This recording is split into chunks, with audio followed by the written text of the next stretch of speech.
வணக்கம் மக்களே, welcome to my channel என் உலகம் வித் சத்யா. இன்னைக்கு நம்ம பார்க்க போகிறது கருவேப்பிலை, கொத்தமல்லி, புதினாலாம் எப்படி க்ளீன் பண்ணுறது, எப்படி க்ளீன் பண்ணி ஸ்டோர் பண்ணுறதுன்றது தான் பார்க்க போகிறோம். அதுக்கு நான் என்னென்ன எடுத்து வச்சுருக்கேன்னு பார்த்தீங்கன்னா, கருவேப்பிலை எடுத்து வச்சுருக்கேன், இங்கே கொத்தமல்லி எடுத்து வச்சுருக்கேன், ஒரு கட்டு புதினா எடுத்து வச்சுருக்கேன். எப்போவுமே பார்த்தீங்கன்னா மார்னிங் போய் நீங்கள் கடையில் வாங்கினீங்கன்னா ஃப்ரெஷ்ஷாக இருக்கும். இது மார்னிங் ஒரு 7க்காக போய் வாங்கிட்டு வந்தது. கொஞ்சம் நேரம் ஆக ஆக வந்து ரொம்ப காஞ்ச மாதிரி ஆகிடும். அதனால நீங்கள் இதெல்லாம் வந்து காலையிலே வாங்கி ஒரு வாரத்துக்கு அழகாக க்ளீன் பண்ணி ஸ்டோர் பண்ணி வச்சுக்கலாம். நான் எப்படி க்ளீன் பண்ணி ஸ்டோர் பண்ணுவேன்றதான் நம்ம இன்றைக்கி பார்க்க போகிறோம். அடுத்து க்ளீன் பண்ணுறதுக்கு பார்த்தீங்கன்னா கல்லுப்பு எடுத்து வச்சுருக்கேன், மஞ்சத்தூள் எடுத்து வச்சுருக்கேன், இங்கே வந்து எலுமிச்சம்பழம் எடுத்து வச்சுருக்கேன், வாஷ் பண்ணுறதுக்கு தண்ணி எடுத்து வச்சுருக்கேன். எப்படி வாஷ் பண்ணி ஸ்டோர் பண்ணுறேன்னு பார்க்கலாம் வாங்க.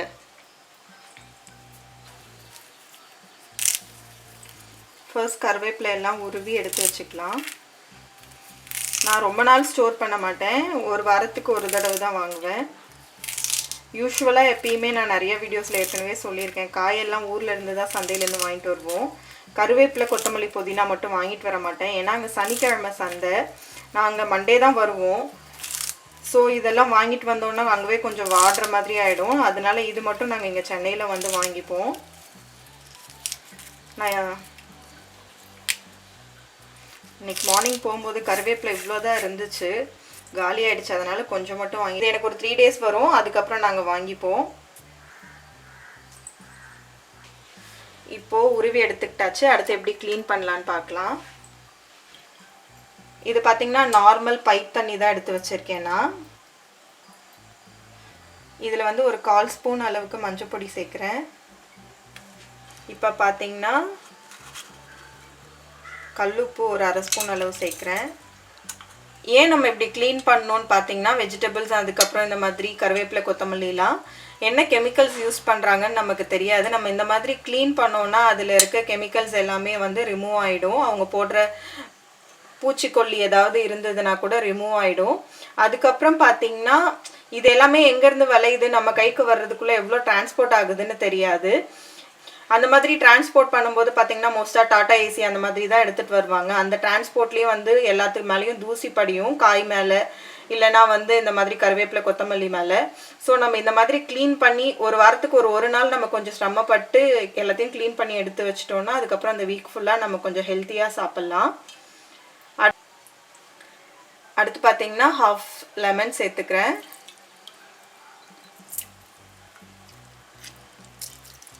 இப்போ நம்ம இதில் கருவேப்பிலையை சேர்த்துக்கலாம்.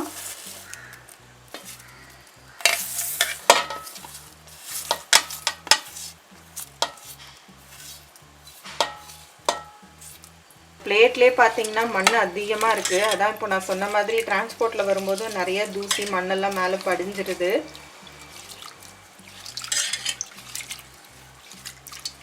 ஒரு 2 to 3 minutes இந்த மாதிரி கிளறி எல்லாத்தையும் லீஃப் எல்லாம் தேய்ச்சி கழுவிக்கோங்க. ஒரு 2 to 3 minutes கருவேப்பிலை இந்த மாதிரி தேய்ச்சி கழுவிக்கோங்க.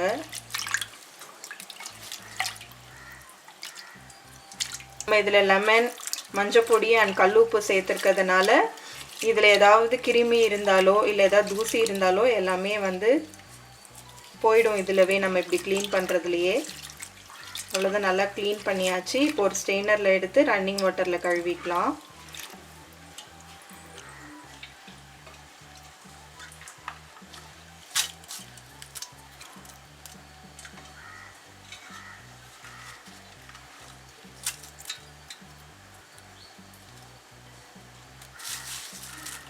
இப்போ ரன்னிங் வாட்டரில் கழுவிக்கலாம்.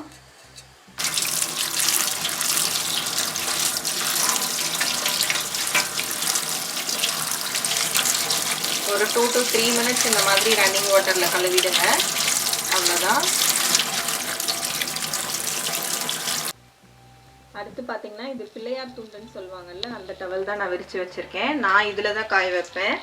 கிச்சன் டவல்ஸ் இல்லைனா வேறு ஏதாவது கலர் இருக்க டவல்லாம் யூஸ் பண்ண வேணாம், ஒயிட் டவலில் யூஸ் பண்ணால் நல்லா இருக்குன்றதுனால நான் இந்த ஒயிட் டவல் வாங்கி வச்சுருக்கேன்.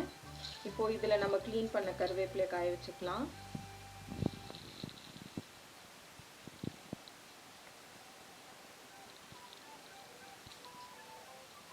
ஒட்டி இருக்கும். கொஞ்சம் தனித்தனியாக எடுத்து போட்டிங்கன்னா சீக்கிரம் ட்ரை ஆகிடும்.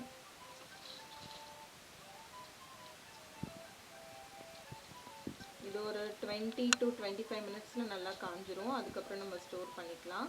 அடுத்தது மல்லித்தழை எப்படி க்ளீன் பண்ணலான்னு பார்க்கலாம்.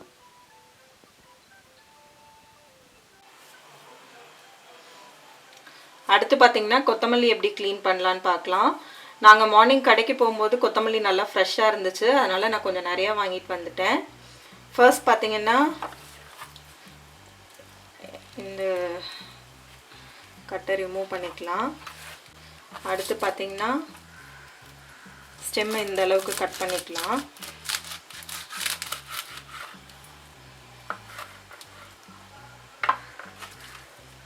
பக்கத்துலவே இந்த மாதிரி ஏதாவது ஒரு வேஸ்ட் பேப்பர் வச்சுருந்தீங்கன்னா நீங்கள் வேஸ்ட்டெல்லாம் அதில் போட்டு அப்படியே டஸ்ட்பினில் போட்டுடலாம்.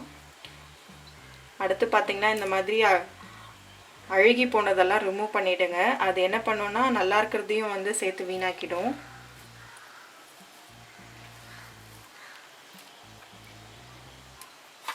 அப்புறம் இதுக்கு நடுவில் பார்த்திங்கன்னா களை செடி நிறையா இருக்கும், அதெல்லாம் பார்த்து ரிமூவ் பண்ணிடணும். இதோ பாருங்கள், புல் மாதிரி ஏதோ ஒன்று இருக்குது.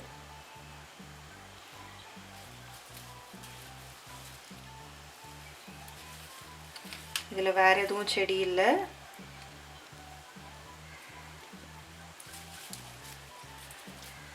இதோ பாருங்கள், அப்படியே வச்சோன்னா இதெல்லாம் நமக்கு தெரியாமவே சாப்பிட்ருவோம். ஸோ ஒரு தடவை கொத்தமல்லி புதினால மட்டும் செக் பண்ணிக்கணும். அவ்வளோதான், வேறு எதுவும் இல்லை. ஆனால் கொஞ்சம் அழுகுனது இருக்குது, அதை எடுத்துக்கலாம்.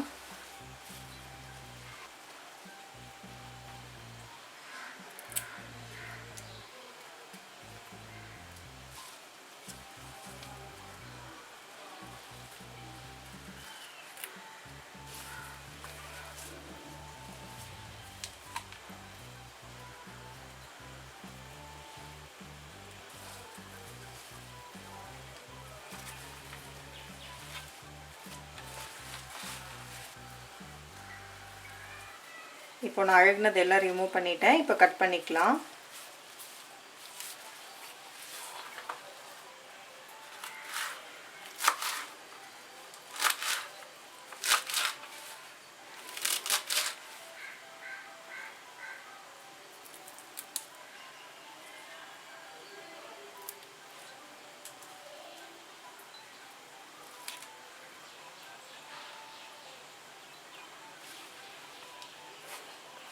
இப்போ கட் பண்ணதை வாஷ் பண்ணிக்கலாம். நம்ம மஞ்சத்தூள், லெமன் அண்ட் உப்பு சேர்த்துருக்க தண்ணியில் சேர்க்குறேன். மஞ்சத்தூள் பார்த்திங்கன்னா நல்ல ஆன்டிசெப்டிக். இதில் ஏதாவது கிருமி இருந்தாலோ இல்லை கெமிக்கல்ஸ் ஏதாவது இருந்தாலோ எல்லாமே ரிமூவ் ஆகிடும். அதே மாதிரி மண், தூசி எல்லாமே நம்ம இந்த மாதிரி வாஷ் பண்ணுறதுனால சரியாயிடும்.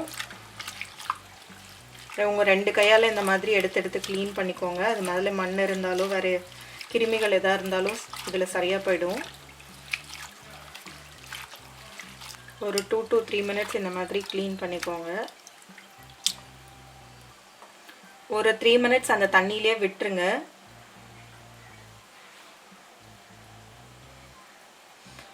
இப்போ 3 மினிட்ஸ் ஆயிடுச்சு. நம்ம ஸ்ட்ரெயினரில் எடுத்துக்கலாம்.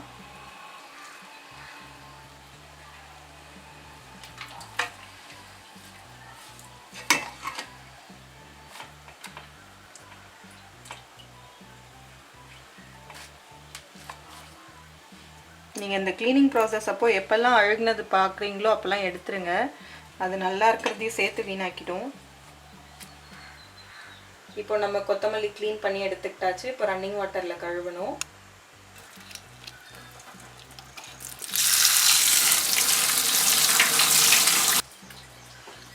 நம்ம க்ளீன் பண்ண கொத்தமல்லியை இப்போ காய வச்சுக்கலாம்.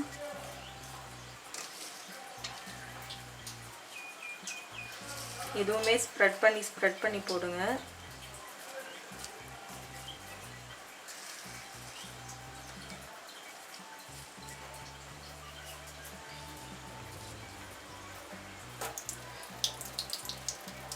நம்ம க்ளீன் பண்ண வச்சிருந்த இந்த லெமன் டர்மரிக் வாட்டரும் பார்த்தீங்கன்னா கீழே ஃபுல்லாக மண்ணாயிடுச்சு கொத்தமல்லி கழுவுனதும். ஸோ இந்த தண்ணியை நம்ம கொட்டிட்டு வேறு தண்ணி எடுத்துக்கலாம் புதினா க்ளீன் பண்ணுறதுக்காக. லெமன் ஜூஸ் புளியறதுக்கு முன்னாடி அதில் இருக்க சீடெல்லாம் எடுத்துக்கோங்க, இல்லைனா அந்த சீடு வந்து கருவேப்பிலை கூடலாம் சேர்ந்துடும்.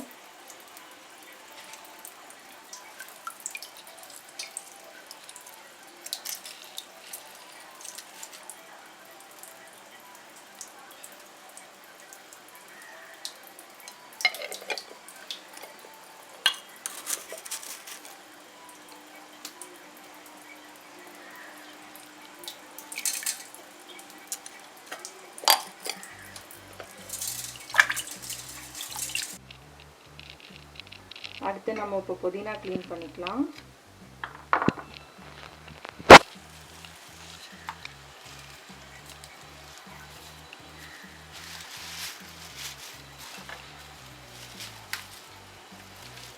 புதினாவும் கொத்தமல்லி மாதிரி தான், பழுத்த இலை எல்லாமே எடுத்துருங்க. ஃபர்ஸ்ட் இதில் நம்ம வேறு ஏதாவது களை செடி இருக்கான்னு பார்த்துக்கலாம். வேறு எதுவும் இல்லை. இப்போ புதினாவை உருவிக்கலாம். உருவிட்டு அதுக்கப்புறம் பழுத்த இலையை பிரிச்சுக்கலாம்.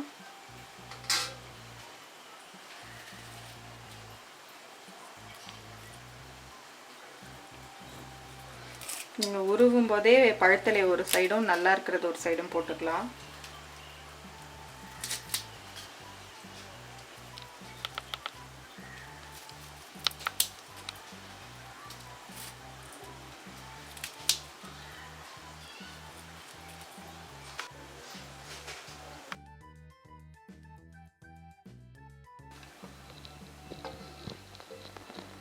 இப்போ வந்து நம்ம புதினா வந்து தண்ணியில் சேர்த்துக்கலாம். இதுவும் அதே மாதிரி தான், ஒரு 2 to 3 minutes இந்த மாதிரி கையால் வந்து நல்லா அழுத்தி க்ளீன் பண்ணுங்கள்.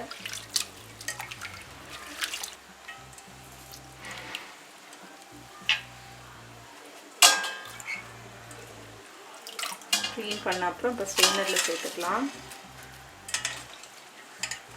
ஸ்ட்ரெயினரில் சேர்த்து ரன்னிங் வாட்டரில் ஒரு 2 to 3 times கழுவிக்கலாம்.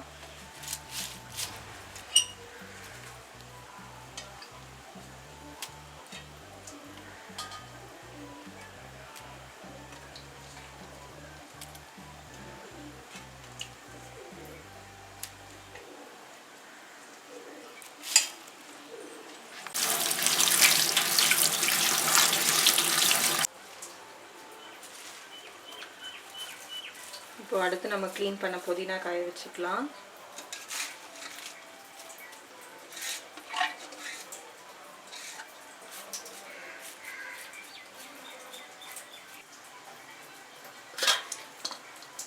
அடுத்து பார்த்தீங்கன்னா பச்சை மிளகாய் எப்படி க்ளீன் பண்ணலான்னு பார்த்துக்கலாம்.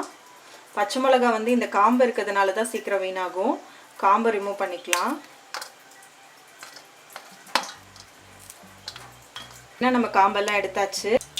எனக்கு அம்மா எப்போவுமே வீட்டிலவே சந்தையிலேருந்து வாங்கிட்டு வந்ததுமே காம்பு எடுத்து வச்சு தான் கொடுப்பாங்க. நான் உங்களுக்கு காமிக்கிறதுக்காக காலையிலே கருவேப்பிலை வாங்கும்போது வாங்கிட்டு வந்தேன். அதனால நான் ஸ்டெம் எப்படி ரிமூவ் பண்ணணும்னு பண்ணிக்கலாம். இப்போ நம்ம ரெண்டுத்தையுமே க்ளீன் பண்ணிக்கலாம்.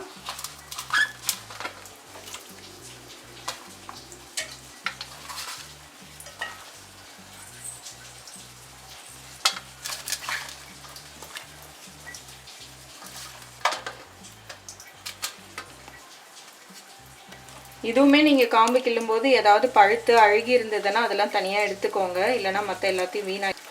அந்த மாதிரி நீங்கள் காம்பு கிள்ளினதுக்கப்புறம் முகத்தில் இல்லை கண்ணில் வச்சுக்காதீங்க, எரியும். இதுவும் ஒரு 2 to 3 minutes நம்ம நல்லா அப்படி தேய்ச்சி கழுவிக்கலாம்.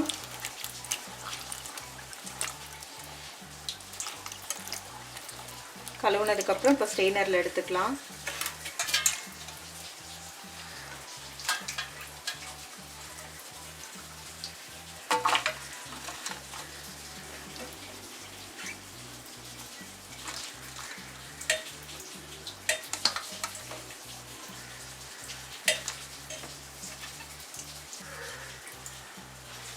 பச்சை மிளகாலாம் எடுத்துக்கிட்டாச்சு. இப்போ ரன்னிங் வாட்டரில் கழுவிடலாம்.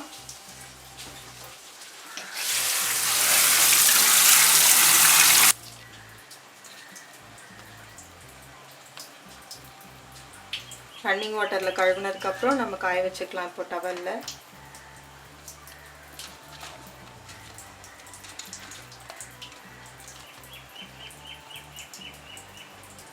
சுத்தமாக தண்ணி இல்லாதப்போ நம்ம எடுத்து ஃப்ரிட்ஜில் ஸ்டோர் பண்ணிக்கலாம். இந்த மாதிரி ஒரு பிளெயின் கர்ச்சீஃப் எடுத்து இல்லை கிச்சன் டவல் ஒயிட் கலரில் பிளெயினாக இருந்ததுன்னா எல்லாத்து மேலேயும் ஒரு தடவை வச்சு எடுத்துருங்க. ஈரத்தை கொஞ்சம் இதை அப்சர்வ் பண்ணிக்குவோம், அதுக்கப்புறம் காய விட்டுறலாம்.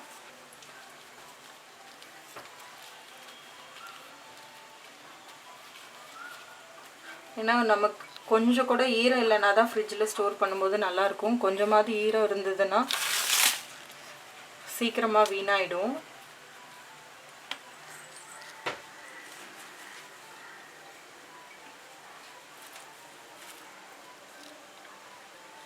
கருவேப்பிலை நல்லா காஞ்சிருச்சு, அதனால நான் அதில் கை வைக்கல.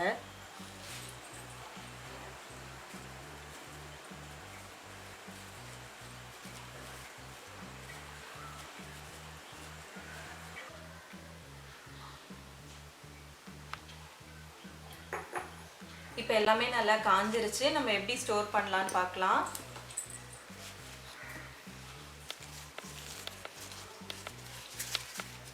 இந்த மாதிரி ஒரு கிளாஸ் பவுலில் நான் ஸ்டோர் பண்ண போகிறேன்.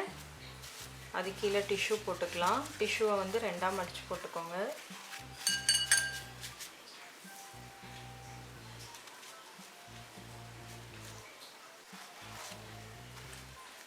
கொஞ்சம் வச்சதுக்கப்புறம் அதுக்கு மேலே ஒரு டிஷ்யூ போட்டுக்கலாம். ஏன் டிஷ்யூ போடுறோன்னா இதில் தண்ணி வரும்போது டிஷ்யூ அப்சர்வ் பண்ணிக்கும், டிஷ்யூ பேப்பர்.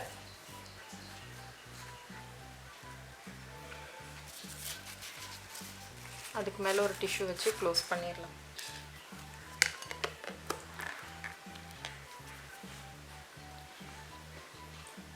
கொத்தமல்லி நம்ம ஸ்டோர் பண்ணியாச்சு. ஒரு கிளாஸ் பவுலில் நான் ஸ்டோர் பண்ணியிருக்கேன். அடுத்தது கருவேப்பிலை எப்படி ஸ்டோர் பண்ணலான்னு பார்க்கலாம். கம்மியாக இருக்கிறதுனால நான் இந்த மாதிரி ஒரு கிளாஸ் ஜாரில் ஸ்டோர் பண்ணுறேன். நிறையா இருந்துச்சுன்னா இதில் ஸ்டோர் பண்ணுவேன், அப்படி இல்லைன்னா இதில் ஸ்டோர் பண்ணுவேன். இது 2 கிளாஸ், இந்த கிளாஸ் பவுலில் இல்லைன்னா இந்த கிளாஸ் பாட்டிலில் ஸ்டோர் பண்ணுவேன்.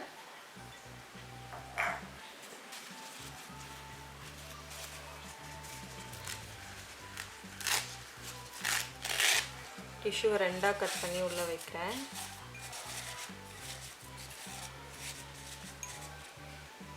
இப்போ நம்ம கருவேப்பிலையை சேர்த்துக்கலாம்.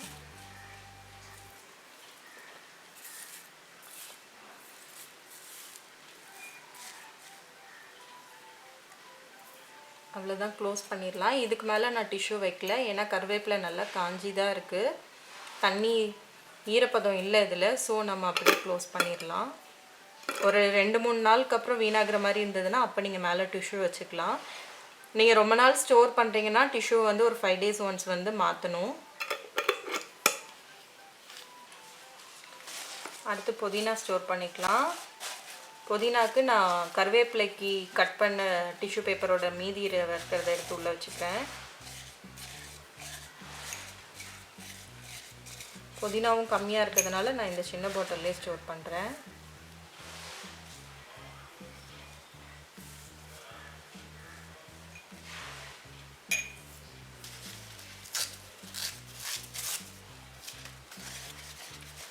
புதினாக்கு மேலே ஒரு டிஷ்யூ வைக்கிறேன், ஏன்னா புதினாலே தண்ணி விடும்.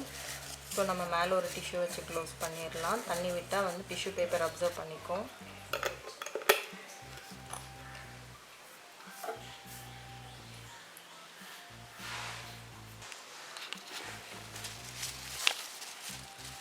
அடுத்து பார்த்தீங்கன்னா இது ஒரு டின் பாக்ஸ்.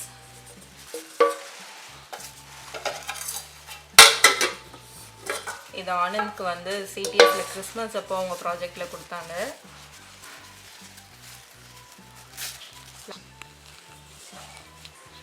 பிளாஸ்டிக் அவாய்ட் பண்ணுன்றதுக்காக நான் இந்த மாதிரி பிளாஸ்டிக் தவிர வேறு என்ன மெட்டீரியலில் வந்தாலும் பத்திரமா எடுத்து வச்சுப்பேன். முடிஞ்ச அளவுக்கு பிளாஸ்டிக்ஸ் அவாய்ட் பண்ணுறேன்னா நீங்களும் முடிஞ்ச அளவுக்கு பிளாஸ்டிக் அவாய்ட் பண்ணுங்கள். அதுவும் ஃப்ரிட்ஜில் ஸ்டோர் பண்ணும்போதெல்லாம் வந்து பிளாஸ்டிக்கில் வைக்கிறது ரொம்ப கெட்டது. இப்போ 2 டிஷ்யூ போட்டிருக்கேன். 2 டிஷ்யூ போட்டு இப்போ நம்ம பச்சை மிளகாய் எடுத்து வச்சுக்கலாம்.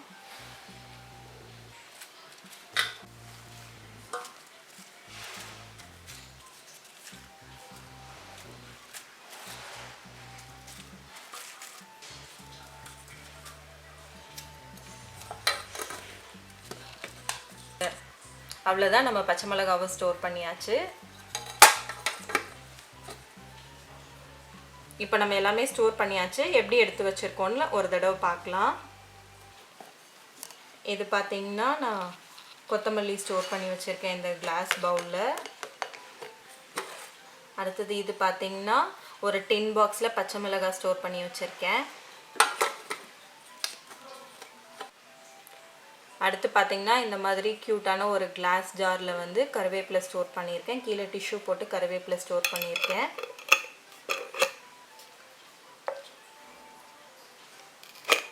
அடுத்தது அதே மாதிரி இன்னொரு கிளாஸ் ஜாரில் புதினா ஸ்டோர் பண்ணியிருக்கேன்.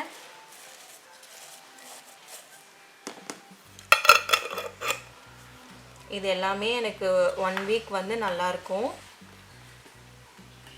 அவ்வளோதான், இந்த வீடியோ உங்களுக்கு பிடிச்சிருக்கும், யூஸ்ஃபுல்லாக இருக்கும்னு நம்புகிறேன். இந்த வீடியோ பிடிச்சிருந்தா லைக் பண்ணுங்கள், ஷேர் பண்ணுங்கள், சப்ஸ்கிரைப் பண்ணுங்கள். மறக்காமல் சப்ஸ்கிரைப் பக்கத்தில் இருக்க பெல் பட்டன் கிளிக் பண்ணுங்கள். அடுத்த வீடியோவில் சந்திக்கலாம். நன்றி, வணக்கம், பாய்.